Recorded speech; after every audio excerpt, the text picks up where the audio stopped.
Alright everybody, this is the second part, on my Noob 2 Pro series. If you haven't watched the first part, make sure to watch part 1, and yeah, let's talk about the rest of the bees that we have in here. I'm gonna go straight into the bees, which is right here. We started right at the beginning here, we went all the way down, and now we're gonna talk really quickly about the Mythic Bees and the Event Bees, and then I'm gonna show you which kind of stuff you can buy first and how I did it and so on. So, let's talk about the Mythic Bees. Bouillon Bee is one of the S tier class best bees in the entire game. Very, very strong stuff, especially if you have it gifted. You're gonna have times 1.2 capacity. We all know that we all have capacity issues in this game, so super strong. Then we have the Blue Bomb. I know I'm very much against Blue Bomb, but this bee is so good with the inflate balloons and the gifted ability, which is surprise party. I mean, you guys can read through all of this stuff, but it's just so strong. It's so good. I mean, just look at this. It's even giving me capacity. It gives me more honey at hive. If I make more damage, I can even lift that up to like times 10, 12, 15, whatever, 20, 30, 40. You know, some people have these huge balloons and they're just so bloody good. If you have many of those, man, you can do some crazy stuff. So yeah, probably up there at the best Mythic Bees in the entire game, next probably to Tadpoles, but whatever. Fuzzy Bee, pretty good stuff. You're gonna get bomb power, a lot of bomb stuff. I usually avoid it. I get one maybe gifted for the pollen haze. The pollen haze is pretty good, and all of the passive is actually pretty good as well. But other than that, you know, fuzz bomb and buzz bomb is not necessarily what you're looking for, but you know, if you get it, especially early to mid game, you want to keep it. You want to keep any mythic. So yeah. Next thing is the Precise Bee. I remember when the Precise Bee actually released, and I absolutely loved it. Very good for red hives as well. Target practice, really cool stuff that you have to like follow this order. I mean, you can see that there's a lot of stuff happening here. And wait, it might have even actually be sniper. I don't know, maybe target practice.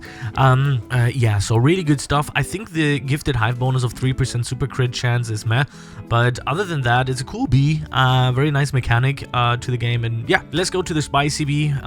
Probably the most important bee for a red hive to make the entire field full of flames. So yeah, Spicy Bee is strong. Very good stuff. Gives you rage tokens as well. You have tons of passives. You have a gifted ability. You have Inferno in it. You have the flame duration. I mean, this Spicy Bee is probably the #1 go-to bee if you want to do build a red hive. And I don't say anything bad about you if you do, because red hives are really cool. I once considered it as well. I actually was once, like 2 years ago. I started off with a red hive, but in this case I switched to blue because blue was just so strong in the Beesmas 2 years ago, I think it was. And yeah, still working on a blue hive as soon as I am reaching the mid game. Anyways, Tadpole Bee is the opposite of the Spicy Bee. The Tadpole Bee is the best bee you can have almost in a blue hive. You can switch between tadpoles and bouillons. There's a nice healthy mixture between these two, and you can build some crazy hives with these two. Really strong stuff.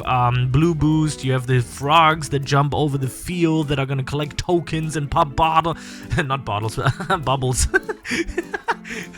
Yeah, you know, you shouldn't pop bottles. I used to do that when I was a little younger, man. I mean, I'm already in the age where it gets creepy to play Roblox. But anyways, yeah, gifted abilities, passives, really just strong stuff. Really good stuff.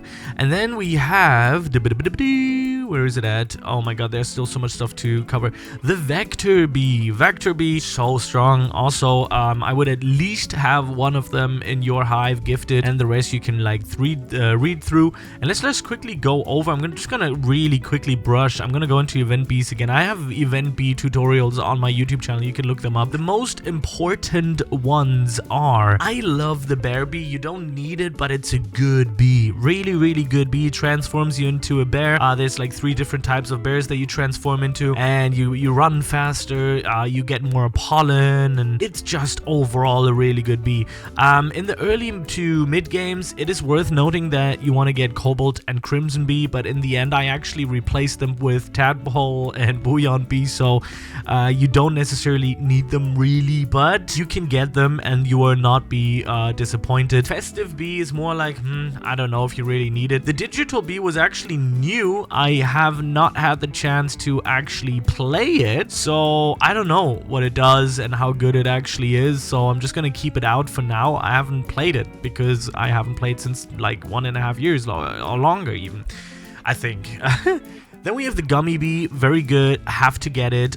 Photon Bee, very good, get it. Puppy Bee, optional, very optional. Tabby Bee, 100%, probably the best, one of the best event bees in the game.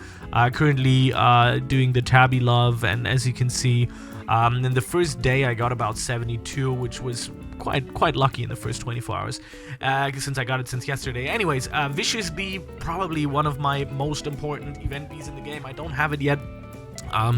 To kill things in the game, you need a Vicious Bee.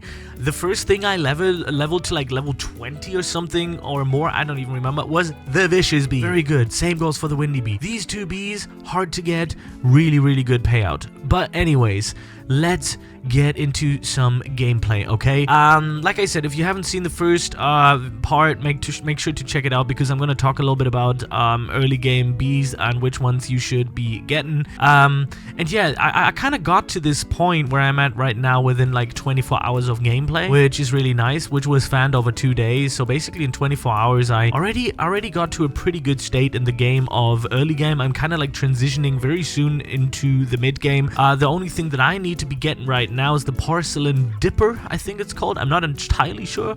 Was it the Porcelain Dipper? We're gonna find out. I don't remember what it was called. Man, it's been such a long time. The only thing that I've been truly focusing on was like backpacks, anything capacity related. I think I already have the boots, so I do have the boots. I do have the Beekeeper's Mask. I got the Mundo Belt. The Porcelain Dipper. Yeah, that's the next one that we're gonna get. I actually got the Port O Hive before the Porcelain Dipper because of the capacity. I just noticed that I fill my backpack so fast. Same goes with the Glider, man. I got that really early on, and I'm kind of like working towards hive slots, but before I'm gonna do that, I'm actually gonna get the Porcelain Dipper, which is gonna cost 150 mil. I think it's fine. I can get that pretty fast. I don't even boost or anything. You don't need to boost early game to mid game. You don't need to boost. Make sure to not buy the Spark Staff. It's terrible. It's horrible. I'm just purely amazed that that Onnit has never reworked the Spark Staff. I don't know why. Crazy that this thing is so bad. Like, it's really not good. People, like, we tested it. I've tested it. It's just not good. Yeah, so the next thing that I'm gonna be doing is getting the Porcelain Dipper, and then I'm gonna go for hive slots to 35, so I can finally go into the Pepper Patch after like not even a week of playing, and that is quite crazy. I mean, I have 32 bees. I do have to say that I do have game passes though. As you can see, I do have the Cup Buddy, which doesn't really do much. I do have the Honey Speed Pass, the Bee Pollen Pass, and the Bear Bee. So yeah, I do have those. I do want to mention, but other than that, yeah.